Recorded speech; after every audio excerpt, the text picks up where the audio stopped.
Okay, so my name's Stu. I'm here to teach you the kettlebell swing.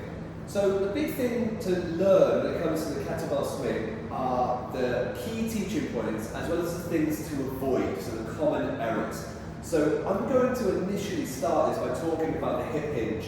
So we need to consider the hip pushing back through space more than us folding forwards in space. That's a really important aspect.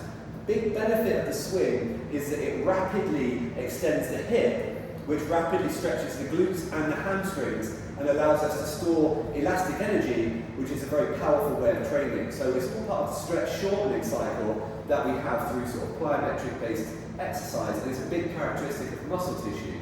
So one of the most important things to consider is how we can absorb the weight and rapidly push the weight off the hips again. So hip hinge is important. I would start off by looking at something like an RDL, stiff leg deadlift. So I would tend to look at my feet. If you look at me as if I'm an arm on a clock, so my feet are at 6 o'clock, my head's at 12.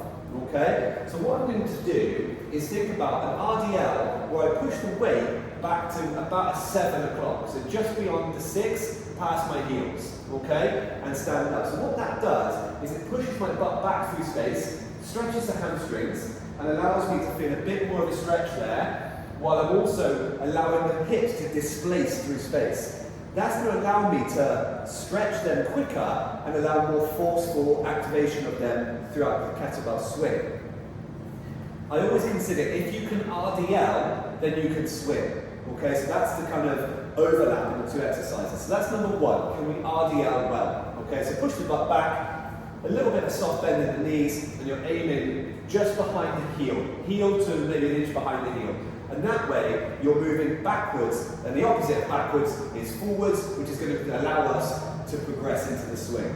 So, when we're looking at the kettlebell swing now, all I have to think about is chest lifted, shoulders back. As I lean backwards into that RDL, if I stand up quickly, the weight pops forward. So you can see that starts to move.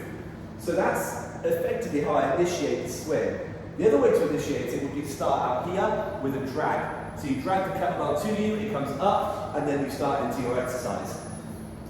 So, key focus here is that this is a hip-based exercise, so hamstrings and glutes, far more than it is a shoulder exercise.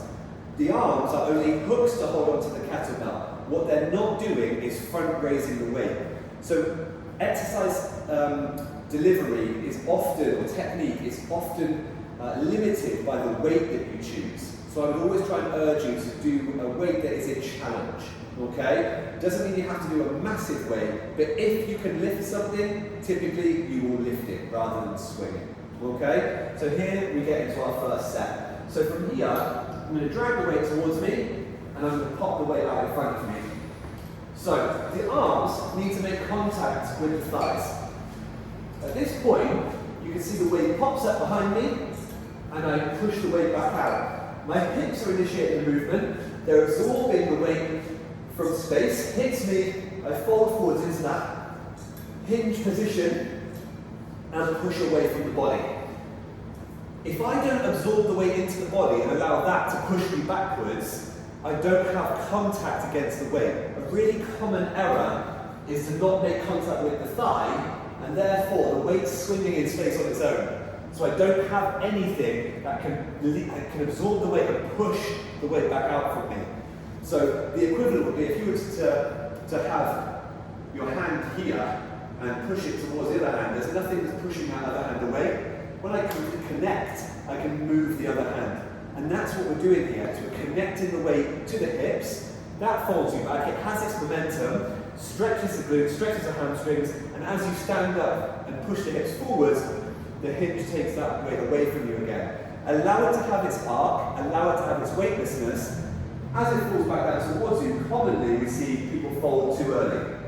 So let the arms go from like a 90-degree angle down towards the body until they nearly get to you, and that's when you absorb the weight. That's going to guarantee that you hit and you have the arms connected to the thighs, and at that point you've got something to push the weight away from you again. Let's do another set. I'll turn slightly more diagonally, so you can see hip width to shoulder width apart, feet. So from here, goes through the hips, pops up, and you can push from the hip. So there's very little shoulder activation here at all, but I will feel the upper traps working because I'm trying to not follow the kettlebell across the room. So I push out, keep the chest lifted, absorb, hinge, and push. So common faults we're looking to avoid: not making contact with the thigh, so folding too early, lifting with the hips, or turning this into a squat-based exercise. If you don't hinge, you're not going to push the weight out in front of you. A squat is a vertical sort of movement, so that means the weight will go vertically. A hinge is a horizontal-based displacement, which means you push out horizontally again. So that's the kind of difference. So really beneficial exercise, but we have to make sure that we have the right technique for this. Thanks for listening.